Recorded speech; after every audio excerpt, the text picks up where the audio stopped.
I was becoming very good at becoming the invisible kid.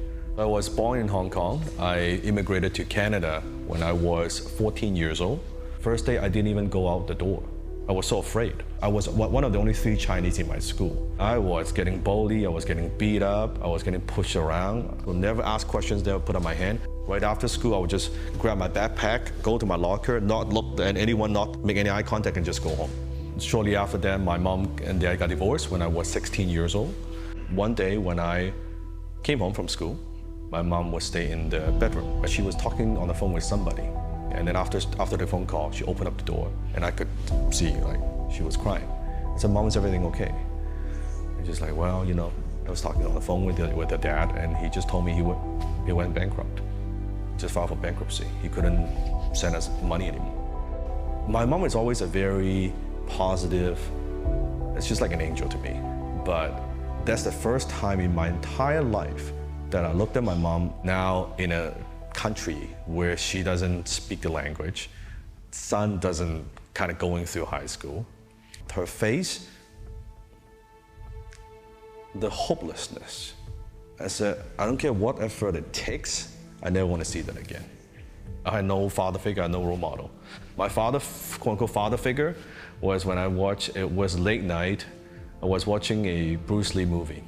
It was Way of the Dragon, where he fought a Chuck Norris. And he was a guy who couldn't speak English, went to Rome and got criticized. And then suddenly he was kicking ass and protecting people. So he became my hero.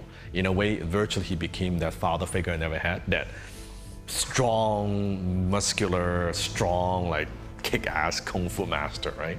Right after that, near my house, there was a karate school. So I signed up for the karate school. That gave me the confidence, that gave me courage. And then from there, I just made a commitment, whatever it takes. I don't need my dad. I'll be the man of the family. I'll take care of my mom. So that's when I started thinking about, okay, how can I do something to make some money? And I was mowing lawns for people. I was delivering, paper, anything that would make a buck. Really, I was trying all kinds of business ideas. And then afterwards, I started my own one-man advertising agency.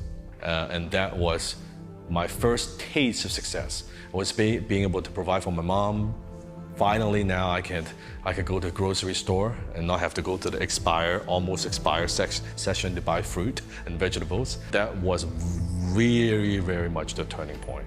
So afterwards, I haven't talked to my dad for a number of years, right? Because I was angry at him. Until I had matured a little bit, then I called him and then we would talk about what happened. And he could see me, doing very well. I was making about $10,000 a month as a young guy, 6-figure a year. I knew he was just getting by, and he was worrying about a place to live. So at that time, I went back to Hong Kong, and I was walking down the street, the city in Hong Kong. We stopped. I looked, I said, "Dad, you see that window up there?" "Yeah." I reached in my pocket, I pulled a set of keys. I put it in his hands. My dad looked puzzled. I said, "Dad, I bought that unit for you. You got a place to live in now. This is yours." He was bawling. All he could say is, "Son, let's go get lunch." That look made everything worthwhile. At the time we talked, he said, "Next week, son, I'm going into the hospital for a regular checkup." And then I know the date after he did a checkup, I didn't get the call. I thought it was a bit strange. The next day, I got a call from my aunt.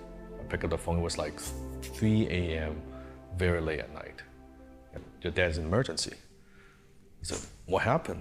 "Well, he found that he needed surgery immediately. We need to operate him." But at the time, I was chasing the biggest deal I've ever done in my life. I said, I had to be in the US, I gotta finish this before I would come back, because it's a very important deal. I had to do a little video conference with my dad. I could see him in the hospital, hair all gray, he had this tube, he couldn't speak. I said, "Dad, as soon as I finish, I will come back and see you." right? And I thought I would make him proud. I thought I would close the deal. I'd go to Hong Kong. I never thought about it. And that was the last time I talked to him. That was it. I never got to say goodbye. I never got to say anything. It's the biggest regret. It's truly the biggest regret. And I wish I had knew I had. And from that point on, I realized something, that I was chasing achievement, was chasing all these things. And when suddenly my dad was gone, suddenly all this stuff means a lot less. It suddenly means a lot less to me about fame, money, wealth, all this stuff.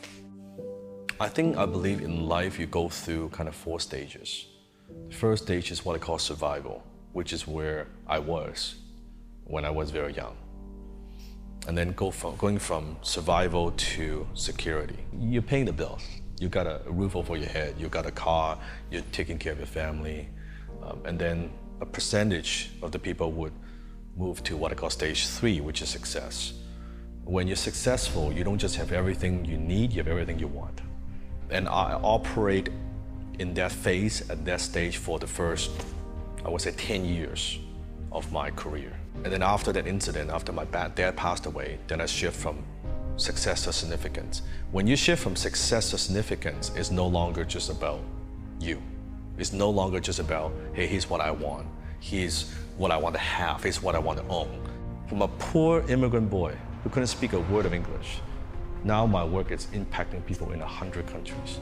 It sounds so cliche, but it is. What's your legacy? What's your impact? What do you want to leave behind? What do you want to be known for after you're gone? Our society, we don't take the time to just slow down a bit to be grateful and find the little things to be grateful. The people around me, my family, my friends, my team, my students, every little thing. All the tragedy, all the mistakes, all the headaches, all the hardship. You might not like it, you would probably hate it, but you will look back and that would be the greatest thing that ever happened to you. All depends on how you interpret it. And that's why people, they keep chasing and chasing and chasing the next thing. They're never happy. If you're not grateful with what you have, you're not going to be grateful even if you have more. So I say it's be grateful with what you have while you strive for more.